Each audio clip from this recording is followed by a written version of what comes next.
கார்த்திகை மாதம் மாலை அணிந்து. என்ன முருகா இங்க நீ என்னடா பண்ற இங்க?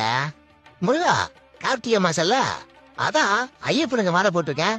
என்னது மாலை போட்டிருக்கியா? ஏன்னா உன்னால வாரத்துக்கு ஒரு நாள் விரதம் இருக்க முடியாது. நீ எப்போடா 48 நாள் விரதம் இருக்க போற? அதெல்லாம் இருந்துருவேன் முருகா. டேய், என் பிரதர் என்ன மாதிரி சாஃப்ட் இல்ல, அவர் ரொம்ப ஸ்ட்ரிக்டான ஆளு. ஏதாவது தப்பு பண்ணியும் புளிய விட்டு கடைக்கு விட்டுருவாப்புல, பாத்துக்கோ. ஐயோ முருகா, நீ ஏன் இப்படி சொன்னா எப்படி முருகா? உன்ன மாதிரி ஆளுக்கெல்லாம் என்ன மாதிரி சாஃப்டா இருந்தா செட் ஆகாது. என் பிரதர் மாதிரி ஸ்ட்ரிக்டா இருந்தா தான் கரெக்டா இருக்கும். ஒழுங்கா இருந்துக்கோ முருகா. டெய்லி உன்னை வந்து பாத்துட்டு அட்டண்டன்ஸ் போட்டு போறனே, ஒரு வார்த்தையாச்சும் என்ன பார்த்து நீ ஆசீர்வாதம் பண்ண மாட்டியா? என்னது டெய்லி வரியா?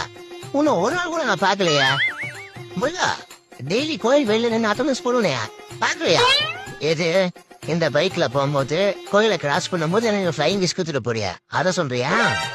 ஐயோ முருகா, அது ஃபிளைங் கிஸ் இல்ல, ஒன் நாள்ல உன்னை கும்பிடுறது. டாய், பைக்ல போயிட்டே இருக்க வேண்டியது, வழியில ஏதாவது கோயிலை பார்த்தா ஃபிளைங் கிஸ போட்டு டெய்லி அட்டண்டன்ஸ போட என்கிட்டே வந்து சொல்ற. இதனை ஒரு